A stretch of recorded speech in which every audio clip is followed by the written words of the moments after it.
Merci. Ok, j'espère que ceux qui sont en ligne, c'est bon pour vous. On s'était arrêté ici sur la partie usage et domaine d'application de Oui, c'est géomarketing. bon. Ok, d'accord. Donc, on a eu à voir tous les domaines dans lesquels on pouvait appliquer des méthodes d'analyse géomarketing. Donc, ce qui vient, c'est de voir tout ce qui est technique et logiciel. Je vais dire le logiciel utilisé dans le domaine du géomarketing. Donc, ici, sur cette slide-là, je mets que trois, je dirais trois grands domaines même techniques. C'est les systèmes d'information géographique qui seront beaucoup utilisés pour vraiment faire des analyses spatiales pour collecter des données géographiques. Toutes les compétences que vous avez en SIG sont exploitables dans, dans ce métier-là. C'est-à-dire, on s'ennuie pas. C'est tellement technique que ça va demander beaucoup de compétences en système d'information géographique. Savoir collecter la donnée, savoir stocker la donnée sur la base, sur des SGBD comme on en parlait là. Il y a quoi encore qui est dans savoir traiter, je parle de l'analyse spatiale, qui est vraiment l'analyse de données géospatiales. Il est très importante comme compétence à avoir. S'il vous plaît, ça sort un peu. Qui est très importante comme compétence à avoir dans ce milieu-là. Et puis après, la visualisation des données. Donc, visualiser les données sous forme statistique, visualiser les données sous forme statique ou bien dynamique. Pour tout ce qu'on appelle web mapping. Très important dans en géomarketing.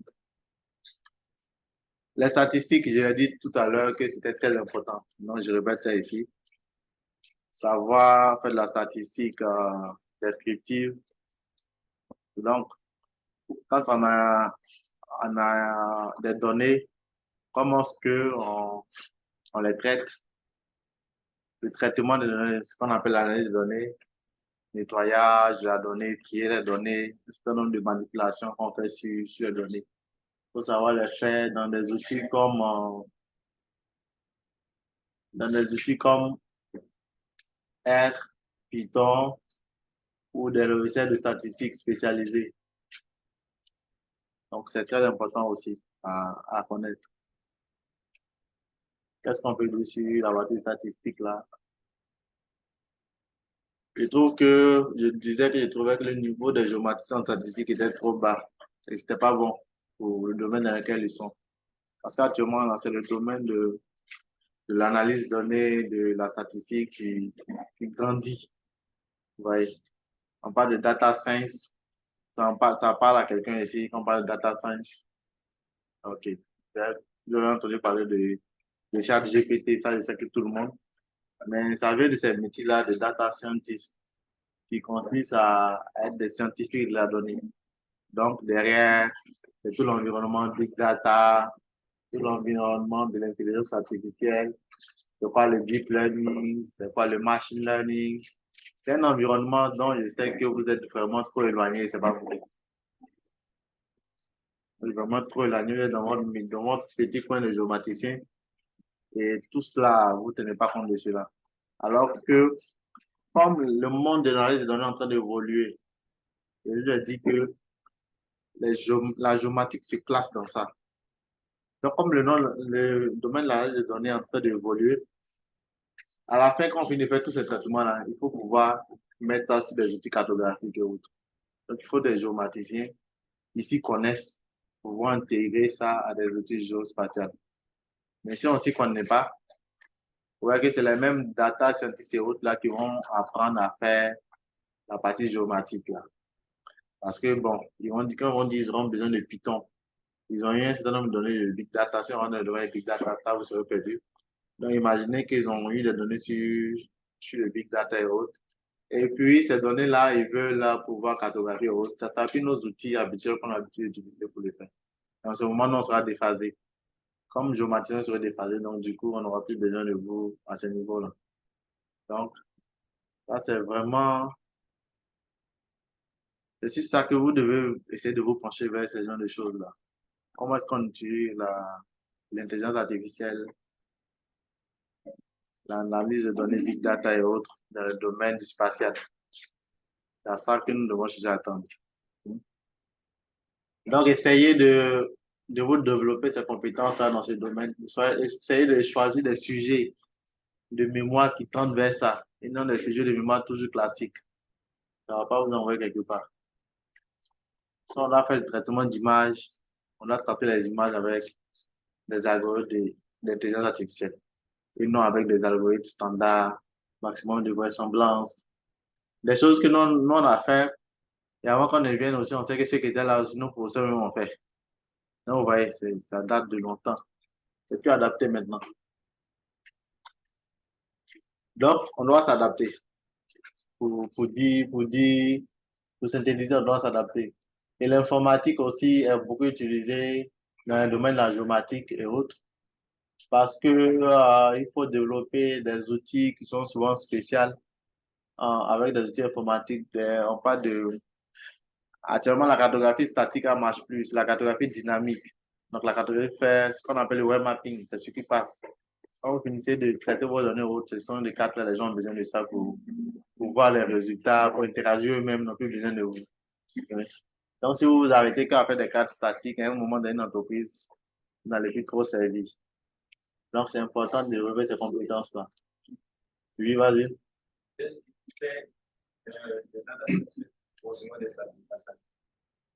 Et qui fait de la data science. La data science, c'est le couple entre statistique, informatique, mathématiques. Mais il fait les trois choses à la fois, normalement. Un data scientist, il prend les trois métiers. Donc, imaginez s'il va mettre le métier de géomaticien, s'il lui encore là, vous serez déphasé. Il est obligé de faire, il est obligé de faire de la statistique. De l'informatique, il n'a pas le choix que de faire de la programmation. Et des mathématiques, statistique et mathématiques, ça va de pair. Oui, vas-y. Oui, le temps d'essayer d'envoyer vos formations, même si vos formations sont limitées, vous n'avez pas de module sur ça. Vous devez choisir des sujets qui tendent vers ce genre de choses-là. Parce que c'est le mémoire à la fin qui développe beaucoup de compétences. C'est un master. Il y a ce qu'on va t'apprendre à dire là-bas. Mais ton mémoire à la fin, ça va te permettre de développer beaucoup de compétences. Donc, si vous prenez des sujets aussi qui n'intègrent pas ça, je ne sais pas à quel moment vous allez développer ces compétences, quoi. Vas-y.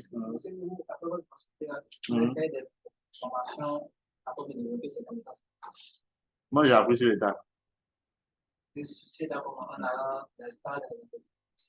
Non, si tu veux, sur le tas, en auto-apprentissage. Je suis dans un service de data et d'intelligence artificielle. Donc, je suis amené à côtoyer des data scientists. Voilà. Et pour parler le même langage avec eux, pour se comprendre, je suis obligé de me développer moi-même ces compétences-là. Tu dans une entreprise, quand tu as besoin de données, tu es obligé toi-même d'aller attaquer la base de données. Donc, comment on attaque une base de données? Il faut manipuler du SQL. Donc, si tu ne connais pas du SQL, qui va t'apprendre ça? Tu ne vas pas aller envoyer quelqu'un pour qu'il t'apprenne ça à chaque fois. Alors qu'il il a d'autres choses à faire, quoi. Donc, tu es obligé de développer ces genre de compétences-là. Comme moi, j'aime beaucoup les docs, là, les livres et autres. Donc, je m'achète souvent des livres dans les différents domaines. Il y a des livres spécialisés en SQL, il y a des documents, comme on peut trouver des PDF sur Internet, des de l'auto-formation. Mais on ne peut pas quitter à l'école et puis chercher à aller s'auto-développer. Quand dans l'entreprise, on est obligé de s'auto-développer, ouais, non, parce qu'on est déjà dedans. Mais à l'école, ici, il faut déjà mettre le niveau, quoi. Sinon, si c'est dans l'entreprise, il faut aller se développer. Ça risque de vous dépasser. Oui, vas-y.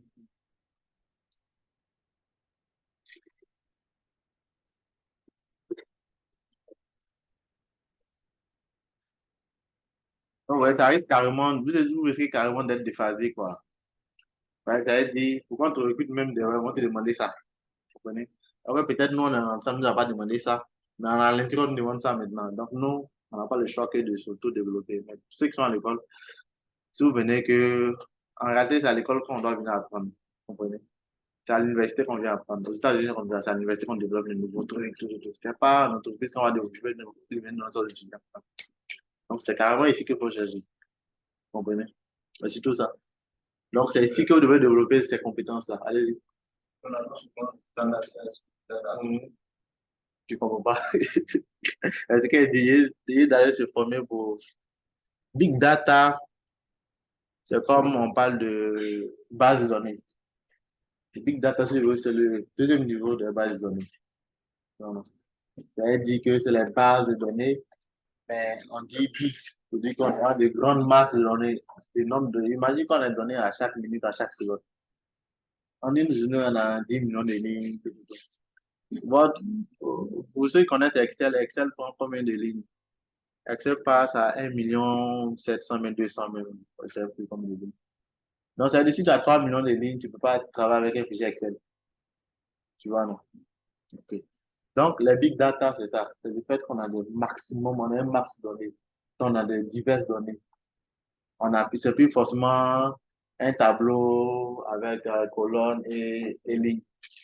Quand tu fais un message sur Facebook, on ne peut pas se caler, on peut pas stocker ça dans un tableau.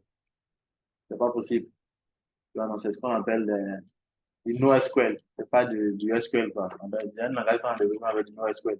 Donc, c'est tout un environnement à connaître, quoi, avec de nouveaux logiciels. Ça, c'est vraiment nouveau pour nous géomaticiens.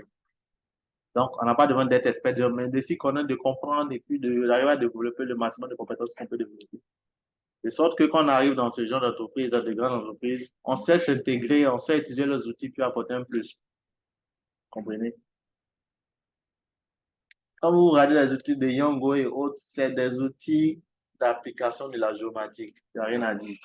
Parce que maintenant, cette utilisation de l'information géographique, elle est tellement importante que vous allez avoir que ça se passe dans votre vie au quotidien. C'est les outils liés à la donnée géographique qui sont intéressants, qui apportent plus d'expérience aux clients d'une entreprise. Ouais, non. Donc, du coup, presque tous les métiers, vous allez voir, quand on parle de Uber, on parle de Yango, on parle de Google, c'est des outils que les gens utilisent, tout le monde connaît. Ça s'applique facilement. Donc, vous voyez, quand on veut voir les aboutissements des outils de géomaticiens, de géomatique, ça marche quoi. Mais est-ce que, en tant que géomaticien, si on est capable de développer des outils comme cela, des outils comme Yango, on est capable de travailler dans ce genre d'entreprise pour les aider à collecter les données? Ouais. On n'est pas capable, ça sera difficile pour nous de nous intégrer, puisque c'est là-bas que va le monde. Donc ça, c'est un cri, on est un cri de cœur pour demander de développer ces genres de compétences-là. Et si vous les développez, je pense que vous pourriez vous intégrer facilement dans de nombreux appels d'offres, quoi. Parce que s'il n'y a pas ça, ils seront obligés de se développer eux-mêmes. Les data scientists dont je parle, là, ils seront obligés de développer ces compétences pour travailler avec des informations géographiques. Et si un gars il arrive à travailler l'information géographique avec Python, sur de grosses bases de données, il arrive à faire la carte, développer une carte à la fin. Bon, à quel moment on doit prendre le géomaticien pour jouer un rôle, quoi? Vous comprenez, non? Comme si on vous arrachait notre métier. Si on s'adapte, ils vont nous arracher. La nature aurait des vies comme ça. Nous, on s'adapte, ils vont nous arracher un certain nombre de choses. Donc, il faut s'adapter. On a les bases théoriques, tout ça là, qui sont très importantes, qui permettent de faire la différence. Mais il faut se développer encore en termes de compétences. Comme logiciel de SIG, là, c'est QGIS, ArcGIS, MapInfo et GeoConcept. Il y a des logiciels spécialisés géomarketing. Comme vous disiez que c'est un métier carrément un peu à part de la géomatique, là. C'est vrai que ça source dans la géomatique et autres, mais c'est carrément pas. Il y a des logiciels spécialisés géo, géomarketing, la géoconcept. Il y a ArcGIS qui a une partie pour faire du géomarketing qu'on appelle ArcGIS Business Analyst. C'est quand on en a parlé. C'est spécialement pour faire du géomarketing aussi. La MapInfo aussi qui a des options spécialement pour ça. Parce qu'il y a des types d'analyses qu'on a l'habitude de faire en géomatique, mais on arrive en géomarketing, pour le faire, peut-être qu'il faut aligner trois ou quatre algorithmes de systèmes d'information géographique pour y arriver. Donc, ils ont développé spécialement des logiciels spécialisés à ce domaine-là. Donc, j'ai parlé de plateformes web. Aujourd'hui, tel que le monde évolue, on parle du cloud. Ouais, donc, il y a beaucoup de plateformes web qui existent pour, pour éviter qu'on ait à utiliser des logiciels de bureau. Donc, on a beaucoup de logiciels ça se développe beaucoup dans ce domaine-là, tout ce qui est web mapping, parce que, bon, on parle de géomarketing, surtout dans les entreprises. Les gens vont pas utiliser QGIS pour travailler, vous voyez, non. Donc, leur outil vraiment pour travailler, c'est des outils vraiment web, de cartographie web. C'est ce qui marche là-bas. Donc, on a IGO, on a Business Analyst de ArcGIS là, qui est en full form cloud aussi. Et on a d'autres logiciels qui existent, des cabinets spécialisés dans ce domaine. C'est bon, il y a des questions?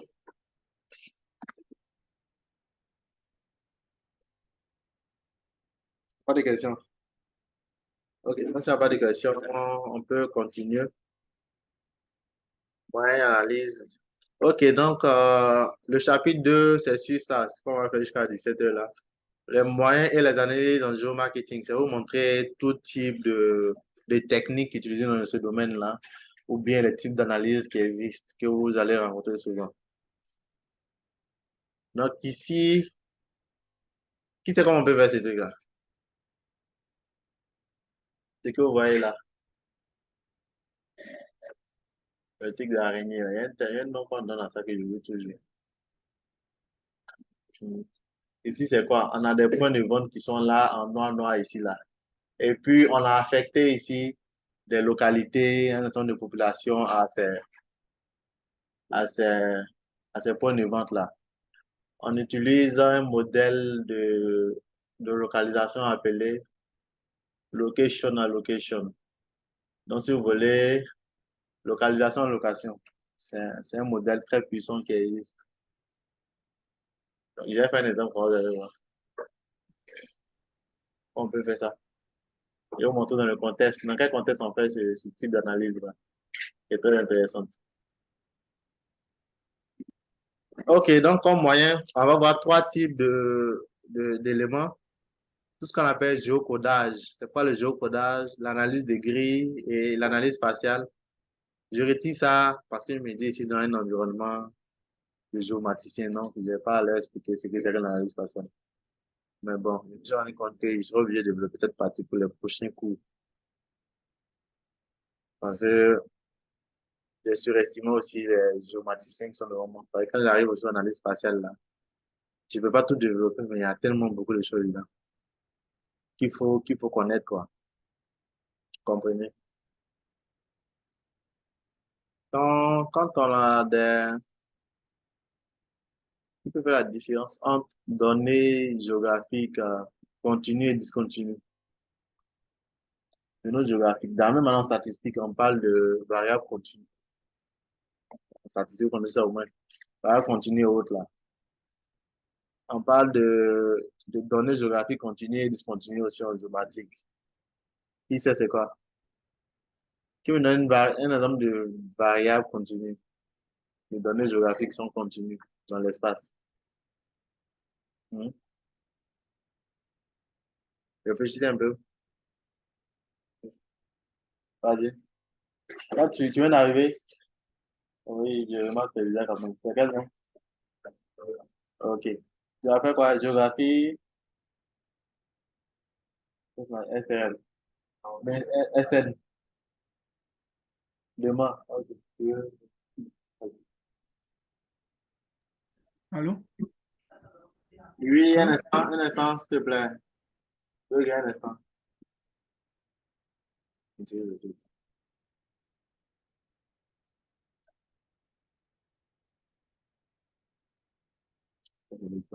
C'est le zoom là.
Ok, donc on est là.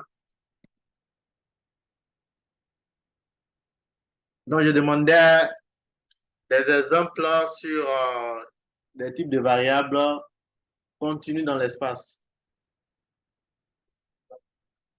Je veux des variables. Donnez-moi un exemple de variable géographique qui est contenue dans l'espace. Dans l'espace. De la végétation. La végétation serait-elle continue? La végétation n'est pas continue. Je pense pas. Mhm. Mais quel a donné un exemple? Ça peut déjà aider d'autres personnes. Vas-y, toi. Les voix. C'est pas continu. Je veux du voir aussi. Hein. Le sol est continu. Ça, c'est un peu. La végétation n'est pas continue. Non, non. Parce qu'il y a la topographie, elle est continue. C'est une variable continue. La pluviométrie, c'est une variable continue. La température, c'est une variable continue. C'est pourquoi vous arrivez à faire tout ce qui est cadre de chaleur sur ces zones de c'est pas c'est variable continue. Vous comprenez, non? C'est des variables continues. La démographie n'est pas continue. Du moment où tu trouves la population dans des zones, pas partout, tu ne trouves pas la population sur tout l'espace d'un territoire. Non? C'est pour ça qu'on parle de variables continues et discontinues. Et en fonction que la variation continue, il y a des types d'analyses qu'on fait. Quand il y a discontinu, il y a des types d'analyses qu'on peut faire. Variable continue, c'est ce qu'on peut faire, ce qu'on appelle la géostatistique. C'est vraiment tout ce qui est IDW, grigeage, c'est ce qu'on appelle de l'interpolation spatiale. Voilà. Pour une variable continue, on prend des éléments discontinus dans l'espace et puis on essaie de représenter ça en faisant de l'interpolation et autres. Donc, en fonction du type d'analyse, même maintenant les statisticiens font un type d'analyse, ils font le type de données, c'est la même chose aussi un peu. En sémiologie, on vous dit on prend un type de données, on sait comment on représente la donnée, non. On prend un type de données, on sait comment on analyse la donnée. Donc, c'est des compétences d'analyse spatiale à avoir pour savoir comment est-ce on peut analyser la donnée géographique. Donc, le géocodage, qu'est-ce que c'est? C'est une sorte de géoréférencement. Tu voulais répondre? Vas-y. OK. Mhm. OK. OK. Mhm. OK.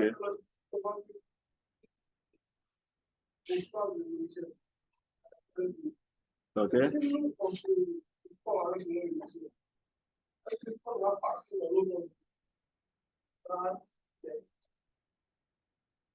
Je dirais pas qu'il y a des entreprises qui se développent des logiciels. Non, pas ça. Pas qu'il y a des entreprises qui se développent des logiciels de traitement d'analyse de données. Non, non, non. Il y a des logiciels qui existent sur le marché, les entreprises achètent. Il y a des logiciels qui sont open source dans ce domaine, R, Python. Et ce sont ces logiciels-là qui permettent de faire le maximum d'analyse. Mais derrière, il y a des logiciels qui existent, des statistiques, tu as parlé de LSAT. Il y a des logiciels comme SAS, comme SPSS, mais maintenant dépassé même. Je pense que ce sont à d'autres niveaux. Donc, ces logiciels sont utilisés en entreprise. Donc, c'est à ça qu'il faut se former. Mais l'open source, aujourd'hui, la partie open source comme R et Python a pris beaucoup d'ampleur. Parce que là-bas, on n'a pas besoin que ça soit un logiciel d'entreprise ou autre. Tu vois. Donc, c'est à ces outils-là qu'il faut s'y connaître. Toujours bon de connaître des logiciels open source et puis connaître des logiciels aussi payants, mais les plus utilisés sur le marché. C'est comme cela on se forme. C'est-à-dire que si tu as une base de données, PostgreSQL comme base de données, c'est bon. Mais après, aussi, il y a des logiciels comme Oracle qui sont des logiciels, tu es sûr que la probabilité que tu croises Oracle dans une entreprise est forte. Donc, tu vois ça aussi. Mais c'est des compétences transversales. Si je sais manipuler PostgreSQL, c'est pas difficile pour que je sache pas manipuler R, quoi. Mais si on connaît pas R, c'est un problème. Si on connaît pas R, bien qu'on connaît pas Oracle, c'est un problème. Tu vois, non? C'est ça le truc, c'est de ne pas connaître ce qu'est un problème. Non, c'est forcé que tu as trouvé, tu vas rentrer dans l'entreprise, tu as trouvé des logiciels très spécifiques à l'entreprise. Il n'y a pas de souci. Personne ne va t'en vouloir pour dire que tu ne connais pas. C'est sur ça que tu vas apprendre. Mais ce qui est standard, général, là, si tu ne connais pas, tu as un problème. Comment? Peut-être même avant de rentrer dans l'entreprise, on te fait un test dessus. On dit on veut un recrutement, puis on a un test sur tel logiciel. Vous allez faire ça sur R. Quand tu ne connais pas, tu vois que tu es. Tu diminues tes chances dans le monde dans le marché de l'emploi au juste. Donc, c'est comme ça qu'il faut se développer. Aussi un logiciel payant, aussi un logiciel open source, et puis le meilleur, quoi. Le reste des compétences que tu auras appris, c'est que tu peux utiliser sur un autre logiciel, même si on t'envoie ça. Et personne ne va t'en vouloir pour ça. Il y a un outil ici que je n'ai pas parlé, il y a un outil d'automatisation. On peut automatiser les données avec Python, R et autres. Il y a un outil graphique d'automatisation qui marche beaucoup, qu'on appelle FME. Aujourd'hui, tu ne vois pas une offre. Vous tapez, la plupart des offres que vous allez taper en France, en Europe, de géomaticiens, ils vont vous demander est-ce que vous connaissez FME? Là, non. Est-ce que vous connaissez FME? Mais bon. Et puis, vous n'avez pas de compétences en FME. Ce que je veux dire, c'est que vous devez vous former de telle sorte à être en concurrence avec des étudiants américains, avec des étudiants français. C'est ce qui est normal. Vous ne pouvez pas être cantonné sur le pays, mais je ne vais même pas dire sur le pays, mais vous devez vous former de telle sorte à être au niveau international. C'est comme cela qu'on se forme. Tout le monde a envie travailler dans les grandes institutions internationales et autres. Donc, c'est comme ça, il faut se former. C'est bon.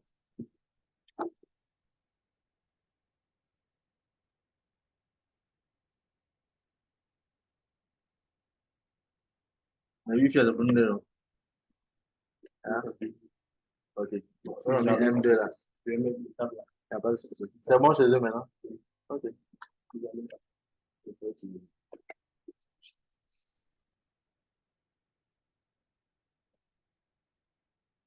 Maintenant, vous devez vous former pour être au niveau inter quoi. Moi, je me suis toujours formé comme cela. Je dois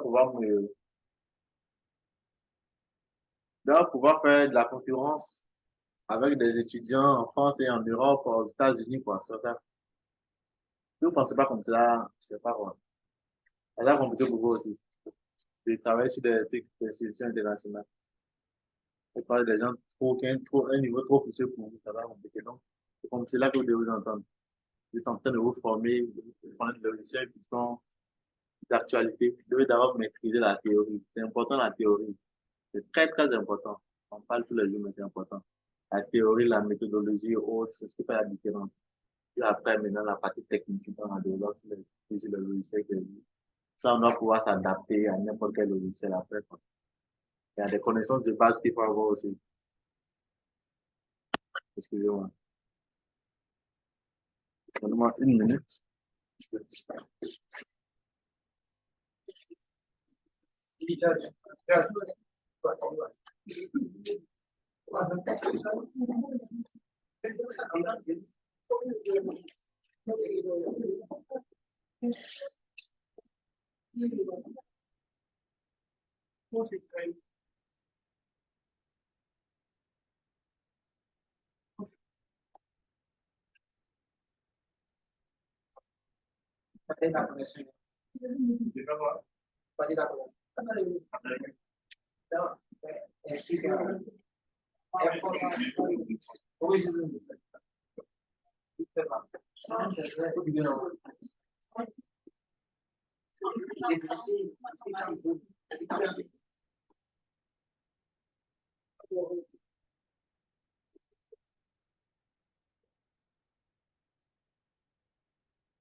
OK.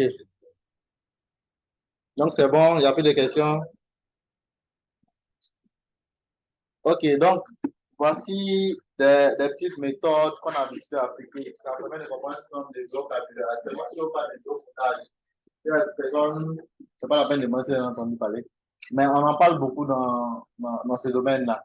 Le géocodage, c'est quoi? C'est d'abord une première activité qu'on a pu le faire dans ce domaine. Ça consiste à quoi? À localiser les clients en partant de la base d'adressage. Donc, c'est pourquoi je dis, les logiciels spécifiques de géomarketing vont consister à faire quoi? À permettre à des entreprises de prendre leur base clientèle où ils ont l'information géographique d'adresse de leurs clients et transformer ça en information géographique. Donc, ça veut dire, à partir de l'adresse d'un client, il peut avoir son information géographique, avoir la position exacte où la vie. Parce que toutes les entreprises, quand elles récupèrent l'information du client, elle part de son adresse. Tu habites où? Quand j'habite à rue, tant, 7501. On enregistre. Donc, après, il faut partir de ça pour avoir la localisation du client. On a parlé des données. On a dit qu'on a besoin pour faire ça une donnée interne de l'entreprise. On doit au moins connaître la localisation de nos clients avant toute activité. Et avant de faire une analyse de l'entreprise, au moins, tu dois savoir où sont les clients de l'entreprise. Comprenez? Comme ça, tu sais que voici nos clients, voici son localité, voici le taux de pénétration qu'on a dans chaque quartier. Le taux de pénétration, c'est dire avoir le nombre de clients qu'on a en fonction du nombre de clients qui habitent dans une zone. Donc, ça, c'est pour expliquer de façon terre à terre. En termes en écologie, je vais reposer une fonction préparatoire. C'est pas ça que je m'intéresse. Les données utilisées en géométrie sont toujours deux volets. La localisation et le géoréférencement, c'est pas ce que je veux faire. Donc, le géocodage, également appelé géoréférencement, est un processus qui consiste à affecter des coordonnées propres, ici, Y, d'un point de l'espace à une adresse. Donc, on quitte de l'adresse pour passer à des informations géographiques, à des points, ici, Y. On reprend ce qu'il a dit. Donc, si vous voulez, vous faites du géocodage, quand vous venez Google, vous tapez en fiche de code. Quand vous tapez une, on va avoir une information géographique, voici le point. Puis on va faire avoir les coordonnées géographiques. Comme ça, vous pouvez on peut quitter d'un nom, quelconque, une adresse, ça va être passer à une information. Après, ça fait du géocodage. Donc, peut-être qu'on peut la programmation avec Google Maps et autres, les API, une partie qu'on appelle du géocodage. Ça consiste à faire ça, à permettre à ce que ton application puisse faire ça. Quand on vous permet de dire où partez pour météo, il utilise l'API de Yandex. Qui est Yandex, c'est le nom groupe derrière l'API géocodage qui est. Quand Uber fait ça, il utilise l'API de Google Maps. Vous connaissez? C'est ça, l'API, c'était développé dans le film. Pourquoi ça? On appelle un API. On appelle un bout de code à partir oui, on appelle un bout de code. C'est la développé sur l'application. Et puis, il dit, pour faire telle chose, c'est tel code qui va. Donc, toi, tu n'as pas à développer du début jusqu'à la fin. C'est un code qu'il a déjà développé. Ça permet de faire tel besoin. Donc, toi, tu viens utiliser ton application. Tu appelles juste ça et ça permet. Tu n'as pas développé tout le détail du code, quoi. Voilà. Et si il y a un truc de géocodage, il y a un truc d'itinéraire. Quand on fait tout ça, un itinéraire. Il a développé. Quand on va dans un point B, il faut prendre la route, il faut développer ça. Après, maintenant, pour le code, et on veut faire l'itinéraire là. On fait quoi? Il faut mettre l'information. On paramètre ça. C'est pas quand on appelle un API. C'est bien codé. C'est le code là pour travailler. Et c'est maintenant, c'est sur ça. L'informatique, développement, l'application de scan. On passe sur des outils, on dira, tu as déjà fait, toi, le web mapping, c'est un autre point de tête. C'est un outil de web mapping. Qu'est-ce que tu fais? Tu veux afficher une carte. Tu dis, quoi, tu as une carte, il faut appeler telle chose. Tu appelles. Mais, le centre de la carte, tu dois centrer la carte du niveau de. Tu l'appelles. Pour mettre la légende, tu vas compter là, pour mettre, dans le géographie, on parlait bien de chaîne, tu vas compter. C'est un API, on part en code. On développe, on développe plus de début jusqu'à la fin. Non, les entreprises créent leurs outils et puis mettent des API qui vous permettent d'interagir avec leur, leurs outils de départ. Donc, vous utilisez Google Maps gratuitement. Donc, pour les personnes qui développent cette outil. Google Maps peut être gratuit au départ, c'est devenu payant maintenant. Donc, je pense que si ça, leur système de paiement de Google Maps c'est que c'est en fonction de l'utilisation des requêtes qui sont envoyées au serveur. Donc, quand je prends Uber, que je fais un petit, je viens de faire une requête, je dis non, je vais quitter de un point A à un point B. Je lance une requête comme ça. Voilà. C'est une requête dans la montée sur la plateforme de Google Maps. Dans ce moment, Uber a fait Google Maps. Mais il peut dire que 10 000 requêtes, tu payes $10, tu payes tant. Quand tu as 10 000 requêtes, tu payes. Quand tu dépasses ça, tu passes à un autre type de forfait. Donc, pour revenir à notre cours, le jeu codage, c'est ça. Ça consiste à partir de l'information d'adressage pour arriver à une information. Et c'est la méthode qu'on utilise pour avoir une base sur le calcul. On considère moi que en Côte d'Ivoire, ça sera difficile de faire ça. On ne va pas faire du géocodage comme cela parce que ça sera difficile. On n'a pas d'adressage. Donc, à nous de trouver d'autres techniques manuelles qui permettent de localiser les clients du non possible. Donc, c'est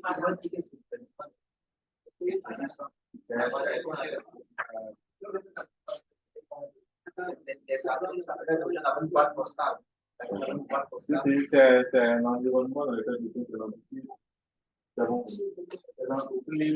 c'est le pays qui fait ça. Heureusement, comme nous dit, ça va permettre d'avoir une base d'adressage. Donc, voilà, c'est pas juste on a de l'adresse, mais ça après que les autres. Donc, je prends un peu de matin, ça va me suivre pour rentrer dans notre pays. Je veux juste que, achetons la base donnée du FADA pour nous permettre d'avoir une localisation de tous nos pays. Parce qu'aujourd'hui, aucune entreprise n'est à l'aise lorsqu'elle ne s'est pas localisée. Donc, on peut tout savoir où sont déjà les clients pour aller dans les zones où ils n'ont pas de clients. Ils ont besoin de ça. Pas à celui aujourd'hui. Ils ont tout fait pour avoir des centres qui savent localiser et autres, qui savent utiliser à distance. Donc, c'est de la donnée à traiter et autres. Tout le monde a besoin, c'est le monde tend vers ça. Donc, même que les entreprises n'ont pas les systèmes vraiment localisés, ils sont obligés de chercher à avoir cette base de données localisée déjà de leurs clients là. Donc, c'est la base d'adressage qui va répondre beaucoup à cette problématique. C'est pas son objectif. On doit, à partir de l'adresse, quelqu'un savoir où il habite. Dans ce moment, on pourrait utiliser ces fonctions-là, en fonction de géocodage et autres. Donc, nous tous, on suit le très bien l'adressage. Parce que moi, je vois déjà l'utilité que je pourrais en faire. Donc, ça va m'éviter peut-être de localiser mal un certain nombre de clients dans mon entreprise. Parce que, bon, on n'a pas la bonne information. Certaines branches, certaines branches, on peut écrire un, on va mettre un E, on peut écrire 7, tranche, ouais. Donc, c'est difficile après qu'on a et c'est pas précis, on va donner certaines tranches. Comme elle va m'indiquer la zone de registre, où il habite réellement, c'est difficile. Donc, on n'a pas des informations très précises. Donc, ça va résoudre ce problème pour les entreprises. Donc, on aura besoin de la base d'adressage pour faire donc du codage. Donc, ça consiste à quoi? Processus qui consiste à affecter ses coordonnées propres. C'est quoi qui était derrière? Les coordonnées propres ici à un point dans l'espace. Donc, après, autre outil d'analyse, autre outil qu'on va utiliser, c'est tout ce qui est analyse de grille. Vous parlez tout à l'heure, quand on parle du niveau d'échelle, le niveau d'échelle, toutes les personnes pour les analyses. Et l'exemple qui est ici, il montre bien. Vous avez à gauche là une entreprise. Les points jaunes, c'est les clients d'une entreprise. Ça montre la localisation des clients d'une entreprise. Et pour avoir cette localisation-là, on est parti de ce qu'on appelle du codage. On a pu, à partir des adresses des entreprises, localiser tous les clients. Donc, ouais, c'est parlant pour l'entreprise, savoir qui sont ses clients, comment ils sont localisés. Et lorsqu'on a ces informations-là, on veut pouvoir les analyser. Si on veut les analyser avec l'échelle administrative, souvent, on est limité. On est limité dans certaines analyses. Où est-ce qu'on est limité? Je vous prends un exemple. On veut peut-être comparer deux autres il y a une zone qui a une grande surface, et puis il y a un petit quartier. Puis on a une valeur à l'intérieur. Dans le petit quartier, on a peut-être 100 clients, et puis dans le grand quartier, on a toujours, est-ce qu'on est capable de dire où est-ce qu'on est bien représenté? Non, si, comme j'ai dit, bien représenté, c'est pas vrai du tout en disant. Voilà. Donc, en ce moment, on est obligé d'aller dans l'analyse diagnostique. Donc, dans le domaine administratif, en fonction des chiffres, on est obligé de faire une sorte de normalisation. C'est la normalisation de la densité. C'est-à-dire qu'on passe d'une valeur à une valeur absolue. C'est un peu réel, quoi. Mais on ne peut pas faire densité de tout. Si la densité, ça part plus comme un type de population et autres. La densité des clients, quoi, ça parle. La densité de produits, ça vient déjà. Donc, quand on veut faire, on part de ce qu'on appelle l'analyse de grille. On découpe les territoires quoi, on avait mis ça en quoi? En division, on divise les territoires en éléments homogènes de l'espace. Oui. Et ils sont là de grands carrés, des petits carrés de même taille. Du coup, vous voyez maintenant que chaque zone peut être comparée à une autre zone. Parce que tous ont à peu près la même forme. Donc, je peux comparer, ici, on prend comme cela, le, à droite ici, ils ont essayé de reproduire la même information ici, la zone. Un petit carré là. Donc, c'est le nombre qui est à l'intérieur, le nombre de ventes qu'on a dans chaque zone qu'on met. Donc, ici, c'est facile. En haut, on a quelle information? La vente. En bas, on a le marché. La vente, c'est le nombre de clients qu'on a. En bas, on a le nombre de clients dans la zone, c'est le marché.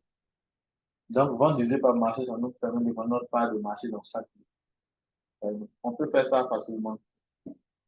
Et quand on a ça, on sait comparer facilement la zone qui est à l'extrême gauche en bas et puis celle qui est à l'extrême gauche en haut. On sait dire qu'ici, on a plus de oui. Plus on reste sur l'aspect de revenu. Donc, ça permet de pouvoir comparer les zones plus facilement.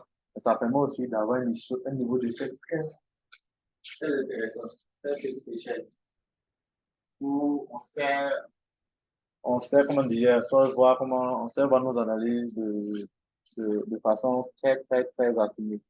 Parce que si on reste sur le niveau quartier, on peut peut-être, de façon générale, sur le quartier, on peut voir simplement dire que bon, il y a une part de marché dans cette zone. Mais peut-être que les clients sont plus zones. Le n'est pas précis. Dans les guides permet d'avoir ce niveau de précision-là, vraiment très détaillé, qui va au-delà de tout ce qui est des points administratifs. C'est le pouvoir administratif qu'on a dès le départ. Donc, c'est une très bonne, très bien utilisé. C'est ça, beaucoup, ok, d'accord. Donc, c'est ça l'analyse des grilles. Après, il y a tout ce qui est analyse spatiale. Je ne vais pas revenir dessus. Tout ce qui est analyse spatiale et autres. Donc, l'analyse spatiale est beaucoup utilisée. On va utiliser beaucoup de techniques d'analyse spatiale pour faire nos différentes analyses. C'est bon, il n'y a pas de questions? On peut continuer? Ok, d'accord. Donc, c'est beaucoup de choses qu'on voit.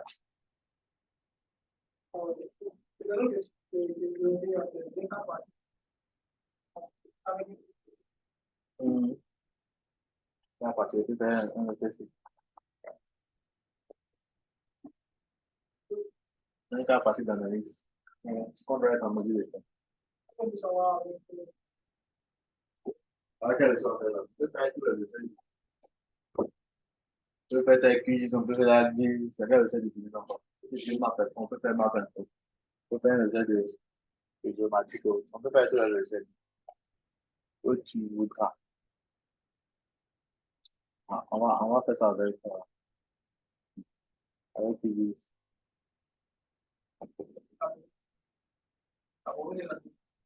Ça, c'est le nom de l'entreprise. Ils sont partis de l'entreprise, ils avaient leur base. Et puis, sur cette base-là, ils ont l'adresse des clients. Comme ils parlent de l'adresse des clients pour avoir ce qu'on appelle une activité. localiser une entreprise, c'est comment est-ce que j'arrive à localiser les clients? Ça, c'est la première activité avant toute autre chose. Après, maintenant, tu peux faire l'analyse sous forme de grille comme ça. Je sais qu'avec avec ArcGIS, j'ai utilisé ArcGIS aussi. Hein. Il y a des choses que je ne peux pas faire qui disent avec ArcGIS. Ne me demandez pas pourquoi. Il n'y en a pas dans QGIS. Donc, dans ArcGIS, je sais qu'il y a une fonction qui permet de quitter de cette information-là à cette information. Sans même passer par un fichier cartographique, on va compter, automatiquement, il passe de là à là. C'est une forme de, si vous voulez, c'est une nouvelle forme. Quand j'ai cette information là-bas, que je l'ai ici, qu'est-ce qui est plus compréhensible? Ou c'est ça qui parle, on peut plus ça. Donc, quand on a assez de points là, à qui j'ai un outil là, qui peut automatiquement de passer à ça. Parce que quand on a nous, vous laissez une technique, on développe un peu de, imaginez, on a 1 million de points, 10 points. Après, ça ne dit même pas aux gens. Donc, c'est un type d'analyse d'identité qui permet de connaître par exemple le nombre de voici des zones qu'on a plus. Parce que l'autre côté, c'est qu'ils ont même dans la fête. On s'est vu qu'il y a combien de gens dans alors que ça peut être 10 coordonnées de la vie. Donc, à ce niveau d'échelle, donc, ça parle plus. On nous dit voici les zones à forte densité à double densité. Donc, aussi, pourquoi est-ce qu'on peut utiliser l'analyse de vie aussi pour avoir des résultats un peu plus la partie série de points. C'est ce qu'on appelle un série de points.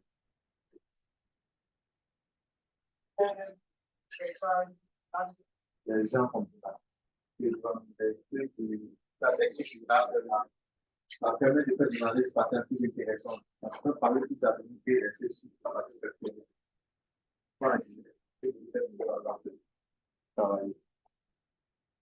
Mais c'est quand même des acteurs, c'est tous les acteurs.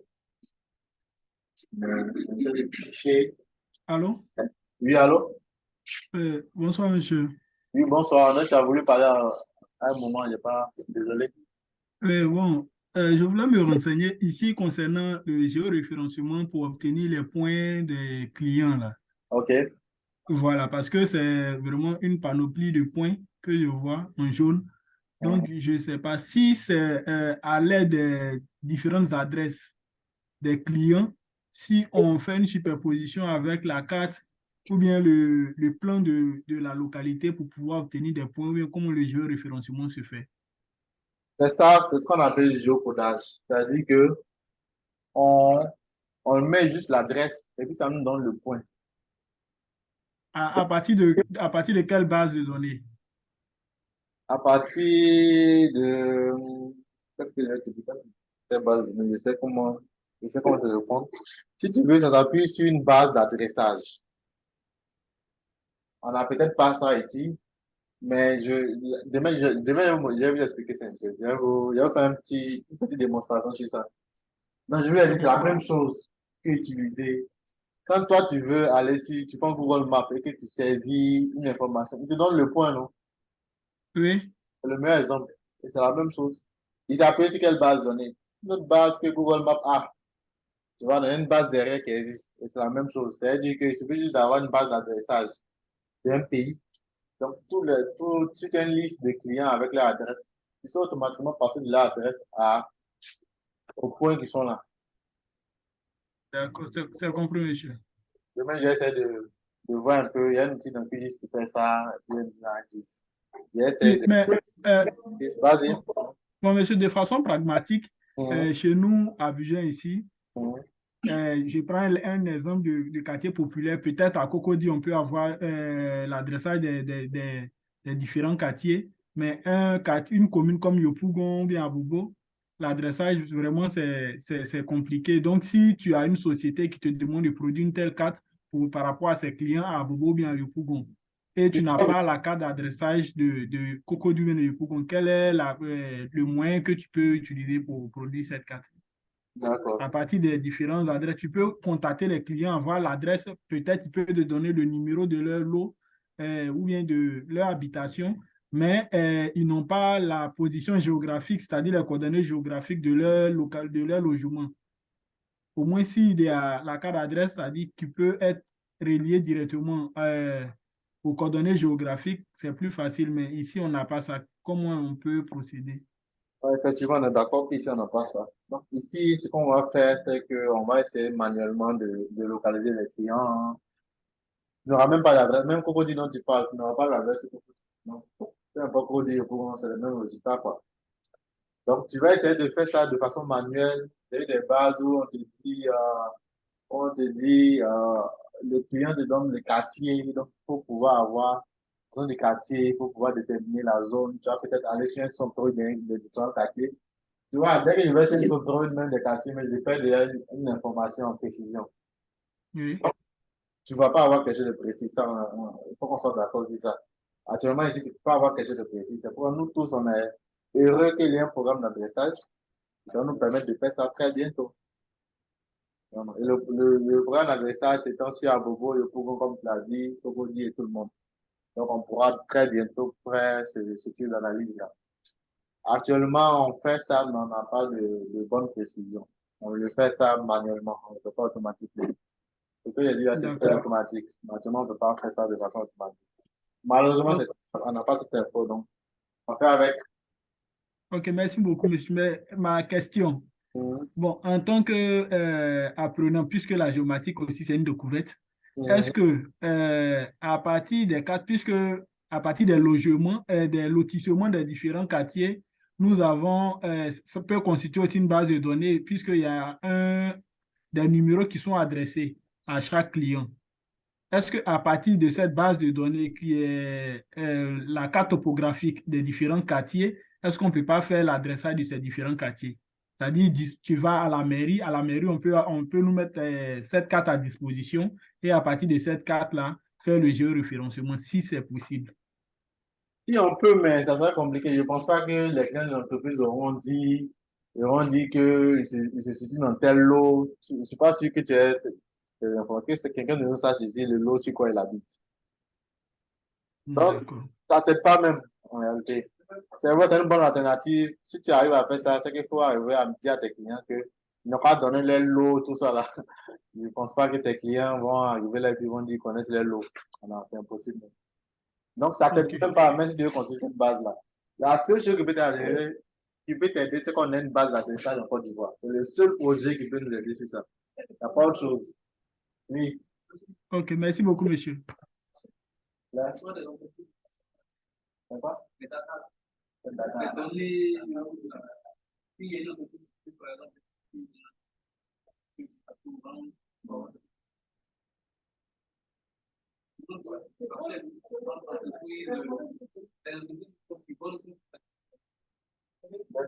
actuellement, les données sont en train de progresser dans les entreprises qui peuvent vendre les données.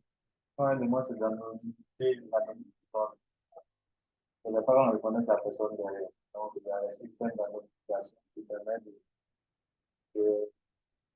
de faire perdre toutes les informations d'identité du client, quoi, son nom, son prénom, son âge, la localisation. Donc, la localisation, même, c'est une donnée, c'est une donnée aussi à caractère personnel de localisation.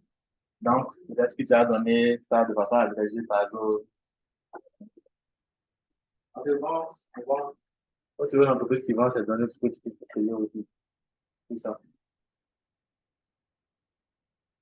Après, si tu as donné une entreprise, est-ce que tu sais reconnaître quelqu'un qui sont à l'intérieur? Il a une idée des données, on saura que quelqu'un qui sont à l'intérieur. Donc, c'est peut-être les données du marché qui sont en train d'observer comme ça. Avoir les données d'une zone, tu as besoin de connaître le nombre de personnes qui sont dans telle zone. Donc, tu n'as peut-être pas le sentiment Internet. Donc, tu peux aller sur des informations d'une entreprise qui est bien représentée pour avoir un peu le nombre de personnes que tu peux trouver dans une zone. C'est vraiment des choses approximatives, quoi. Ça, après, c'est compliqué. Ça va? Oui. La raison à la matrice, non? Tu n'as pas vu l'autre avis comme ça, là. C'est dit, ces techniques-là, on triche un peu sur les rasters. Et que les rasters, c'est l'idéal pour très bonne analyse bancaire. spatiale. Il y a les anciennes îles d'analyse spatiale qu'on fait cela. En fait, on fait aussi des rasters. Les rasters là ont beaucoup de compétences pour faire de l'analyse spatiale. Le point des rasters, c'est que ça garde une seule information derrière. Une seule information qu'on aura derrière le raster. Après, c'est difficile de pouvoir travailler avec. Il faut après donc, quand on arrive à la notion de vecteur, c'est carrément une table qui est donc, c'est avantageux pour nous de travailler sur des vecteurs sur ça. Ça peut être un même file qui a ça, qui a l'information sur les ventes, qui a l'information sur les marchés, qui a l'information sur les parts de marché. Si je veux un acte, il faut avoir trois couches. C'est ça.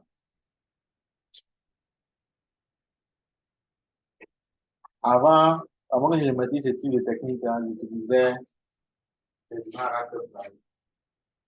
Donc, on les donner un raster. Puis après, il y avait un outil même dans HDIS qui permettait de faire ça en fait dans l'Internet. Ça HDIS permettait de faire ça en image. Après, j'ai recopié la même chose en le faisant avec. On va le même résultat, plus intéressant encore. Là, c'est quand tu viens de faire un truc, c'est fini, c'est figé. Il faut refaire la technique de temps à 0 €. Alors que le vecteur, on sait revenir un peu en arrière sur certaines choses. On sait garder tellement d'informations dans un vecteur qu'après, c'est facile de poser d'autres infos. Donc, après avoir vu tout ce qui est géocodage, un truc très important à connaître pour une entreprise, pour une entreprise, pour avoir ses propres données, analyse de grilles, autres techniques intéressantes aussi. Puis après, toutes les techniques qu'on peut avoir en analyse spatiale, qui sont aussi à maîtriser. Je vais parler des variables continues, discontinues, des types d'analyse avec, des variables géostatistiques. Tout ça, c'est important de. Il y a beaucoup de choses. Je suis désolé, mais il y a beaucoup de choses à bosser. Je suis désolé, mais il y a beaucoup de choses à bosser. Hein? Il y a beaucoup de choses à bosser. Mais, et puis, c'est le moment de bosser. Après, c'est difficile aussi de dire tout ça. Après, c'est le moment, quoi. C'est le vrai moment de.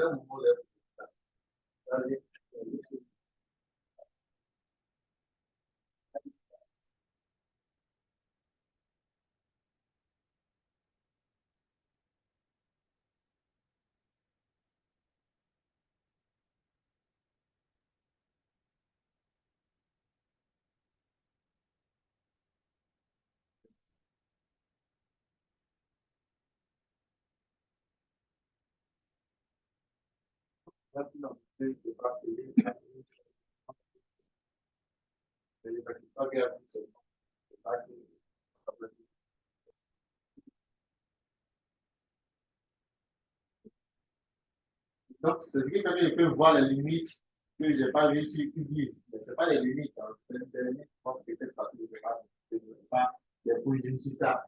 Mais pour quelqu'un qui va au-delà, c'est de développer d'autres types de travail qui sont plus complexes. C'est Qgis. On peut le faire dans un peu plus. Mais ça va diminuer. Donc, c'est ça.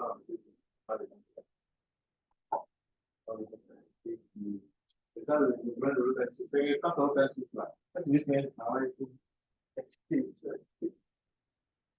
Alors que dans le domaine des payants là, c'est de l'affaire. Donc, une entreprise, c'est souvent de la sécurité. Et pour tout ça, ils sont bien dans le moment de temps de l'affaire. Donc, l'open source là, il faut carrément prendre des même pour paramétrer le travail. On dit open source, mais pour installer ça, pour connaître, pour pas c'est pas un outil web de Posélis Map, c'est un outil de cartographie web. Ça évite de faire trop de codage. Donc, pour l'installer là, c'est à peu de 3 fois. Alors que, en 10 là, on appelle web map, c'est un peu dans map builder. C'est qui en anglais, c'est le ligne du web. Je pense que le contexte, il faut aider à. Il faut mettre.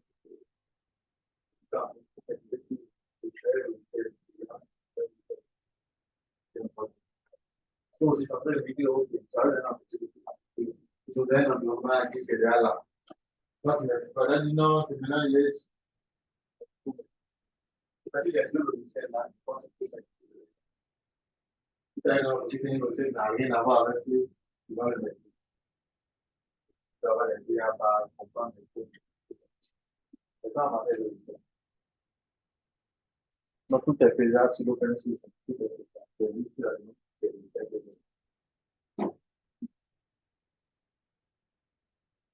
Ok, il y a une question? Ok, on va voir quelques analyses qu'on fait actuellement. La principale analyse qu'on a l'habitude de faire dans les études géomarketing. Est-ce qu'on appelle la sectorisation? Je vous donne beaucoup de termes. Parce que c'est carrément des termes. La sectorisation, c'est quoi? En anglais, territory management. Je me rappelle que je voulais faire ce truc-là et je n'avais pas envie comme il a dit à le faire. C'est vrai qu'il y a dans la partie payant des avis, pas payant dans un autre. La zone des avis, le plus d'une avis, le marketing a dit faire sur la liste dedans. Donc, je n'avais pas ça. Donc, il fallait le faire. Mais sectorisation, j'ai cherché ça sur Internet. J'ai trouvé des annonces que je ne trouvais pas. Donc, il fallait juste comprendre. Quand les éditeurs sont pas là, ils doivent chercher les algorithmes.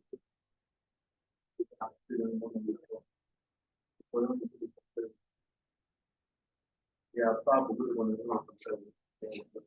Donc, il faut carrément. Donc, le gars de l'anglophone qu'elle a raison, il faut développer ses compétences en anglais. On a un autre part. On prend d'abord le développement en anglais. Et puis, vous imaginez la multitude d'opportunités de développement en pratique qu'il y a. Vous n'allez jamais trouver ça sur les métaux français. On achète tellement de forces, de, de forces de, d'ONG internationales, de groupes d'entreprise internationales. Il y en a tellement. Ouais. Mais quand on est limité sur le monde francophone, on ne peut pas accéder à toutes les offres et à toute la connaissance autour du monde anglophone. Donc, c'est important. Donc, c'est quoi la sectorisation? La sectorisation est l'action de découper un espace géographique en territoire d'action. Découper un espace géographique. On dit espace géographique, on connaît une zone, ça peut être la Côte d'Ivoire, un espace géographique. Pourquoi c'est un espace géographique? On va les découper en territoire d'action, dans des zones où fait une action. Et ça se passe beaucoup dans le domaine commercial. La sectorisation peut porter différents types d'analyses ou d'opérations. Disons, les gars là qui sont autour de moi. Je peux les rendre petits, non? Donc, est l'action de découper l'espace géographique en territoire d'action. La sectorisation peut porter différents types d'analyses ou d'opérations et ainsi correspondre à des étendues plus ou moins vastes et des caractéristiques plus ou moins homogènes. Ah, c'est difficile à comprendre. L'exercice le plus complexe à réaliser en géomarketing. C'est un exercice très complexe, quoi. Que je vais dire ici. Donc, ça consiste à, comme je l'ai dit, à créer des zones d'action pour une activité. Et on va aller un peu plus en détail. Il y a deux notions qu'on a l'habitude de confondre, la sectorisation et la location. La sectorisation, ça consiste à affecter des portions d'espace et donc tous les éléments de l'espace contenus à un acteur ou à une équipe. L'allocation, c'est plutôt, ça vient du thème, sectorisation vient du thème secteur, découpé en secteur. Allocation vient du thème alloué. Donc, on dit, on consiste à affecter un par un ces éléments sans distinction du territoire de référence et sans volonté de créer un territoire délimité. Donc, alloué, on va affecter des informations. Mais l'objectif n'est pas, alloué n'est pas forcément une action pratique. comprenez, non? Je peux allouer, je vais prendre un exemple comme ça. Je vais prendre un exemple dans le domaine commercial. Je suis une entreprise qui exerce à Cocody. Il y a des commerciaux qui sont censés vendre sur Cocody. Je fais une allocation des zones, une allocation aux clients de Cocody. Comme j'ai un certain nombre de points de vente, donc j'ai des commerciaux qui vont aller visiter ces points de vente là, qui vont aller déposer des produits. Donc, je vais faire une allocation. Je dis à tel commercial, les 100 points de vente sur la commune de Cocody, toi, tu me prends 10, toi, tu me prends 20, toi, tu me prends 30, tu peux faire une allocation. Je vais donner un certain nombre de points de vente. Ça, c'est une allocation simple. C'est pas compte du territoire. Mais quand je tiens compte du territoire, ça devient une sorte de sectorisation. Je dis, bon, toi, tu prends les points de vente qui sont à Cocody, mais côté Palmeraie. Toi, tu prends les points de vente qui sont côté Avatar. Toi, tu prends les points de vente qui sont côté Anglais. Tu prends les points de vente qui sont côté Cocody. Vous voyez, ils sont les données en réalité des zones. C'est les zones où se trouvent ces points de vente-là. Donc, à la fin, on peut délimiter cette zone-là. Et c'est une activité que toute entreprise fait. Aucune entreprise commerciale que vous connaissez qui existe, qui a des points de vente, qui a un certain nombre de commerçants de terrain, ne peut travailler sans découper son territoire en secteurs pour ses commerciaux. C'est pas possible. S'ils ne font pas ça, ils ne seront pas efficaces. S'ils ne font pas ça, les gens qu'ils ont mis, puisqu'ils n'ont pas sécurisé, ils ne font même pas les gens qu'ils ont mis, ces mêmes personnes vont se croiser. C'est-à-dire que un commercial qui allait à Palmeraie va aller faire un travail, l'autre va aller faire le même travail à Palmeraie. Donc, vous voyez que vers la fin, c'est la même action, c'est le même résultat, c'est une cannibalisation. Du coup, on va faire effectif, il y a des zones qui vont rester qu'on va pas toucher. Donc, on est obligé de faire ça en entreprise. C'est une activité que toute entreprise demande. C'est pourquoi il y a fait ça comme analyse intéressante à savoir faire. Donc, il y a ce qu'on appelle, donc si on fait une allocation et qu'on tient compte de l'espace, c'est comme si on faisait une sorte de sectorisation. On alloue, mais on n'alloue pas n'importe comment. On tient compte des zones. De telle sorte à avoir des zones continues. Au départ que j'affecte un commercial, je lui dis que toi tu gères la zone de Cocody Centre. Et puis je lui dis que toi tu gères la zone de Palmeraie. Il gère Cocody Centre qui gère Palmeraie. Et puis un autre que j'ai dit qui gère la zone de deux plateaux ici jusqu'à la rivière 2.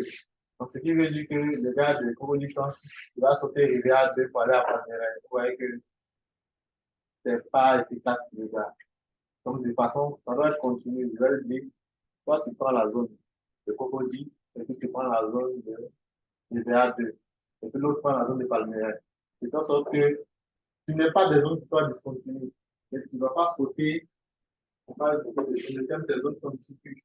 Les zones là doivent avoir un voisinage, quoi. Pas de voisinage, pas de voisinage, pas de topologie. Donc, c'est ce qu'il y a en différence entre sectorisation et allocation. Mais on va faire les deux. On va faire ce qu'on appelle une sectorisation. Et puis, on fait ce qu'on appelle une allocation. Une allocation géographique, on appelle un modèle, en fait, localisation, allocation. Donc, il permet de faire une allocation. Donc, ce qui est là, c'est une sorte d'allocation. On va allouer les villes là à des points de vente ici. Mais en tenant compte de leur environnement géographique. Donc, vous voyez que les points sont affectés la plupart du temps à des points où ils sont un peu de proximité. Donc, on va faire une analyse sur ça.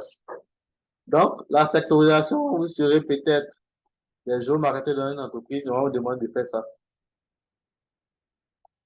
Donc, la sectorisation facilite la gestion. Ça permet vraiment de faire une gestion commerciale, une gestion d'une zone. Donc, je veux dire, aucune entreprise n'existe sans diviser un espace où ils vendent ses produits en différentes zones. C'est pas possible, ils sont obligés de faire ça. Donc, c'est pas efficace. Tout nouveau client, une nouvelle livraison affectée au responsable du secteur facilite aussi la prospection commerciale. Donc, c'est ce qu'il disait, ça permet de faire une bonne prospection commerciale, d'avoir une zone où on est vraiment concentré On fait toutes nos actions là-bas pour avoir un certain nombre de clients. On fait toutes nos actions là-bas pour maîtriser notre activité. Donc, quand on va faire cette sectorisation-là, on va donc, quand on affecte un territoire à un commercial, en réalité, ce n'est pas le territoire en lui-même qui nous intéresse, mais quel est le terme que je peux utiliser? C'est les éléments qui nous concernent dans la zone qu'on affecte. C'est-à-dire, si on affecte un territoire, en réalité, ce sont peut-être mes clients qui sont dans la zone que j'affecte à un commercial, ou bien de nouveaux clients qui sont dans la zone et demandent au commercial d'affecter au commercial pour qu'il puisse être transformé en client, ou bien mes points de vente qui sont dans la zone que j'affecte au client. Il y a des éléments que moi, j'ai dans l'espace qui m'intéressent que j'affecte au client. Donc, quand je fais une sectorisation, j'affecte un secteur, mais les éléments qui sont à l'intérieur sont jaloux à quelqu'un. Et je vais le faire en essayant de respecter un certain nombre de critères, un des critères d'équilibre. Ouais. Je ne peux pas dire que je vais diviser Cocody en, je dis commercial, je vais diviser Cocody. Je ne gagne rien à ce que j'ai une base de 200 prospects, une base de 10 000 prospects, ouais, que 6 200. C'est la même zone, c'est la même compétence. Donc, je vais essayer de respecter un certain nombre d'équipes qui gèrent à peu près la même population dans la zone, qui gèrent à peu près le nombre de points de vente qu'ils vont gérer, en tout cas la technique qu'ils vont faire. Je vais essayer d'équilibrer pour qu'elles ne soient pas avantageuses que nous. Ça permet de, de les rendre plus efficaces. Donc, il y a un certain nombre d'équilibres qui me chercher, ce qui fait qu'après, c'est un algorithme qui est difficile à mettre en place. Utiliser les territoires pour affecter les informations qui sont derrière de façon individuelle, c'est très complexe et dur à suivre. On ne connaît pas ça de façon, on ne connaît pas comment je comprends pour l'instant, mais quand vous allez voir de façon réelle, vous allez comprendre ce dont je vais vous expliquer. Donc, ça demande qu'on regarde un certain nombre d'éléments à équilibrer, des critères. L'équilibre, c'est vraiment des éléments qui sont à l'intérieur du secteur. Le déplacement, comme je le dirais, il ne faudrait pas qu'un passe d'une zone à une autre en passant dans la zone d'une autre. Il faut que sa zone là, qui est vraiment compacte, contribue. Et puis la géographie aussi, c'est ça. Vraiment que de façon géographique, ça ne soit pas, on fait une zone là-bas, il y a une zone ici, il va se faire une zone pour c'est vraiment pas efficace pour quelqu'un comme ça de travailler. Donc, c'est des critères-là qu'on va essayer de regarder. Donc, un exemple que je peux vous donner, bon, ici, vous expliquer, je vais essayer, c'est qu'il y a deux méthodes, je ne sais pas si je dis c'est des méthodes, c'est des méthodes. Deux méthodes principales, deux manières de faire une sectorisation. Il y a la sectorisation basée sur des modèles mathématiques. C'est-à-dire, on prend un espace, et puis on dit des modèles mathématiques, et on fait ça en zones. Vous comprenez? Donc, c'est comme si, je prends toujours Cocody comme exemple où on a toute la commune de Cocody, et puis tu as quatre commissions, de demande de couper en quatre grandes zones. Donc, je peux le faire de façon mathématique, alors, tout est mathématique. Je me base sur un découpage de mathématique. Et puis, je peux le faire en me basant sur un découpage quartier. Et pour faire ça, j'ai demandé, donne-moi le découpage en quartier de Cocody. Et puis après, c'est juste que je vais affecter un certain nombre de quartiers qui sont contigus de telle sorte après quatre groupes de quartiers.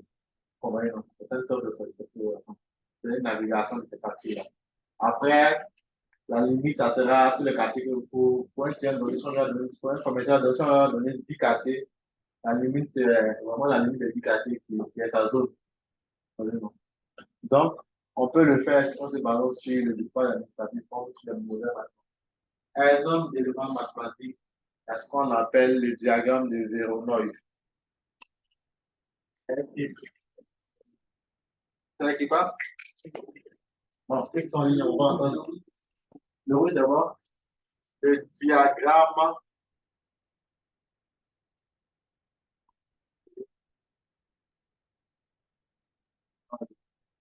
On appelle ça triangle de, ah non, Delaunay. C'est comme ça qu'on appelle. C'est une méthode qui permet de mettre des points dans l'espace et puis de diviser le territoire, de telle sorte à avoir des zones qui sont les plus proches de ces points-là. Donc, c'est comme. Ceux en ligne, c'est pas comment on peut bouger ça. Non? C'est bon? Non, on peut brancher même sur le caméra, c'est ça. Attends, voir. Qu'est-ce que ça donne ici?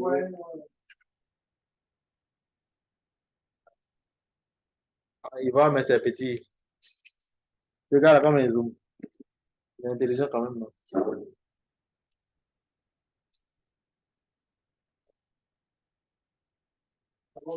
Ok.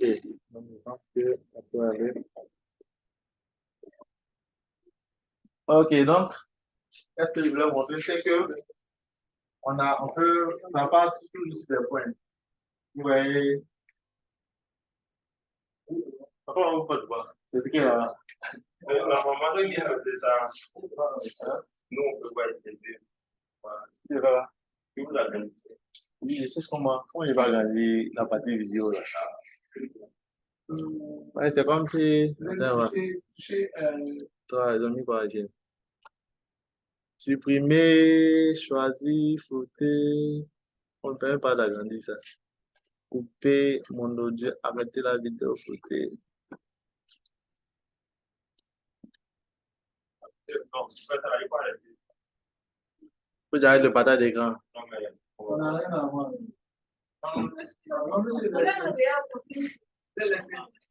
Ok. Suspendre, ok. D'accord. Est-ce qu'on peut couper la vidéo pour reprendre?